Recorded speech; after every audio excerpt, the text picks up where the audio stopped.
What's up everyone, it's Farhan. Welcome to another video. I'm going to go over the technique I use to get the best hyperlapses from the Mini 3 Pro.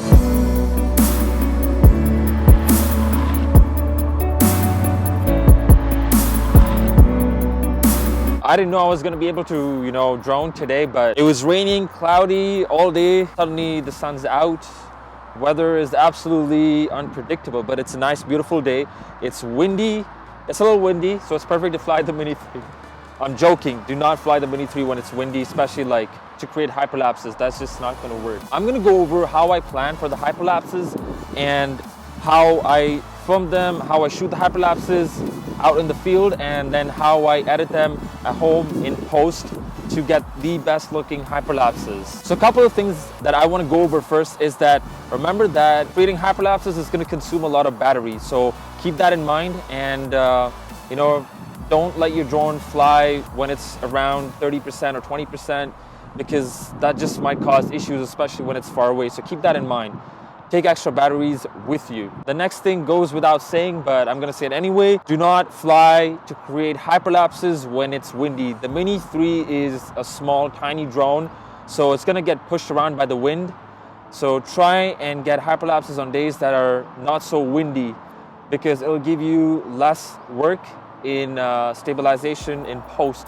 So also remember that the higher you fly, the stronger the winds are. So keep that in mind when you're flying to create hyperlapses with the Mini 3. Also, if you're creating hyperlapses in the day and you want to get that natural motion blur, you might want to consider using dark ND filters. My settings for creating hyperlapses are generally 4K raw photos. The shutter speed is 1/4 or 1/5, but I keep the ISO at 100, especially in the day. And you can't do much about the aperture because it's fixed at f1.7. Now, why you want to shoot hyperlapses using photos is because you are getting much more resolution compared to video in your photos. More importantly, in my opinion, is that the drone autonomously creates the hyperlapse. Like, it goes in that set path or that set direction that you prefer or that you set to create that hyperlapse. So you don't have to do anything manually, and then maybe cause any errors. It's all autonomous. My favorite hyperlapse method is waypoints, which lets you select certain points and then the drone flies in that direction, either in reverse or like the normal way you started. The next would be a circle hyperlapse. I don't use course lock and free hyperlapses a lot, but those options are there in case you want to use them. Do remember that waypoints uses a lot of battery, because when you fly to go create your waypoints, and let's say it takes you about 3 to 4 minutes or even 5 minutes to create your waypoints, and let's say your hyperlapse takes about 10 minutes or 12 minutes to create, it might be cutting it really close, for the battery. So just keep that in mind as well. Fortunately, I only have one battery with the Mini 3 Pro, so I'm just gonna create a simple hyperlapse using course lock and a long hyperlapse, but I'm not gonna fly really high because it is kind of windy. So I'm not going to fly too high, so I don't get a lot of work in post stabilization. Also, keep in mind that I do not have ND filters, so I can't really get the shutter speed that I want of 1/4 or 1/5. I can't get it because I don't have ND filters yet, but once I do, I would use them. Normally I would use, depending on how bright it is. I'm looking to get a screen protector for the DJI RC, because I am quite clumsy and I do not want to get scratches on this. I don't know why the minimum is 3 seconds here, but sometimes when there's clouds, it's better to film with 3 seconds or 4, but I also usually, most of my hyperlapses are 2 seconds, 2-second durations. Now I'm gonna change it to about 10 seconds. Now, when you create hyperlapses, try and create at least 8 seconds or more, because the more hyperlapses you have, you can choose the best parts of it and use it for your video. Instead of 1080, you make sure you're on 4K. I'm gonna choose the white balance and just leave it at that. And I'm also gonna choose raw. So there's a collection of all the raw photos. So now what I'm gonna do is I'm gonna select my path. I'm gonna lock my direction. I want it to fly this way, and I am gonna try and get this to get that helicopter feel, you know, just moving around this way, but it's gonna move straight in one direction. And just gonna tap on the screen to focus one more time. And now I wait for 12 minutes. But yeah, in case you're wondering or not, that's we got Lake Ontario, a bit of Lake Ontario on that side, and more of Lake Ontario on that side. I'm not sure if you can see it, but it's that tiny dot there. That's where it is right now. So okay, so I've got all the 250 photos here in Lightroom, and if I just scroll quickly, you can see it on the screen. So that's what it is. Now the goal is to not do too much like heavy editing, because you want to keep it as natural as possible so it matches the rest of your footage, you know, when you're editing videos. But it all depends on taste, I guess, so it's up to you on what you want to do. So now I'm not gonna crop it here 16:9. I'll just fit the whole thing in Final Cut Pro, which is what I use to edit my videos.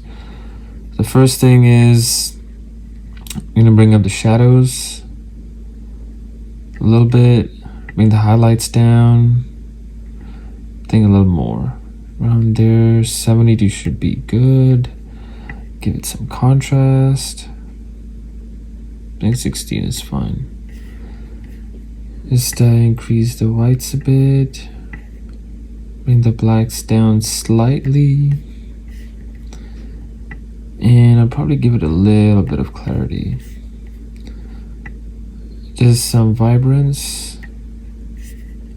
That's about it. I don't really, like I said, I don't edit this like I would edit a photo.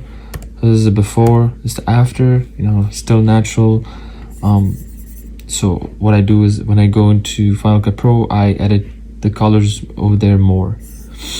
So what I'm gonna do is Command A and select all. Then I hit sync. Now once all the settings are like they're all synced, I'm gonna go to File and Export. Now I'm gonna export it and put it in a subfolder called H. Now these are the settings I use. Resolution 100 pixels per inch, sharper for screen, amount high, and just hit export. Now just wait for a while for all the photos to export. All the photos are now imported to Final Cut Pro. So the first thing I'm going to do is go down to spatial conform and choose fill. So now it's there, full screen. Okay, the next thing I'm going to do is go to modify and choose change duration, hit 1, enter. That's it. Now if you press play, you can see that the hyperlapse is very shaky. So what I did is I exported the clip as a hyperlapse, and it's pretty shaky. I don't know what this purple thing here, what happened here, but there's some sort of a glitch. Anyway, I am gonna go down to stabilization and hit stabilize. Hopefully this should work pretty good. Now if you want really good stabilization, what you can do is import this to Adobe's After Effects and do use the stabilization effects there. They work really well. But if you're happy with Final Cut Pro, you should just stick with that. But I've seen someone else try this. So they export the file from here, and then they import that same file again, then stabilize it again, export it, import it again, do the same thing. I haven't really tried that, but usually just doing it the first time looks really nice. Like this looks much better. So I'm just gonna stick with this just for video's sake. But now you understand why it's better to not film hyperlapses when it's windy. This is what happens. Now, like I mentioned before, if you want much better looking stabilization, you can always use Adobe's After Effects, and it works really well. So now that I'm here, I'm gonna adjust the exposure. So I'm gonna bring the highlights up a bit, bring the shadows down just a little bit, and then I'm gonna get into tone curves.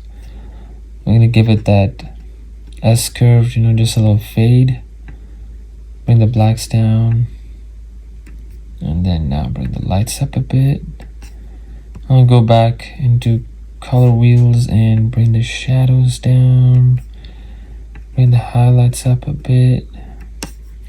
Now what I don't like about, I just don't like the greens to be like really green. So what I'm going to do is I'm going to go to Hue Saturation Curve. I'm going to use this picker, pick the color. I'm going to change the hue. I want it to be a little more orangey. So I want it to be a little more orange. So I'm just going to move it to the side here. That looks much better. Before, after. Yeah, I like the golden-ish color in the leaves. So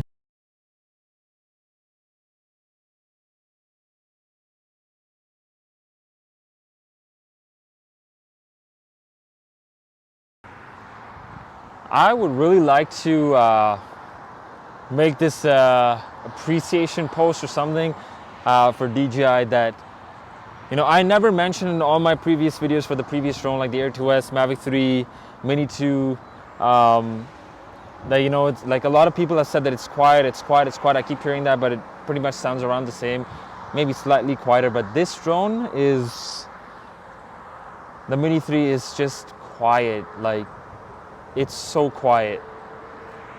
But I don't know how well it does in the wind. I'm gonna have to make another video and see how it does in the wind, because I'm getting quite a lot of wind warnings at about 107 feet.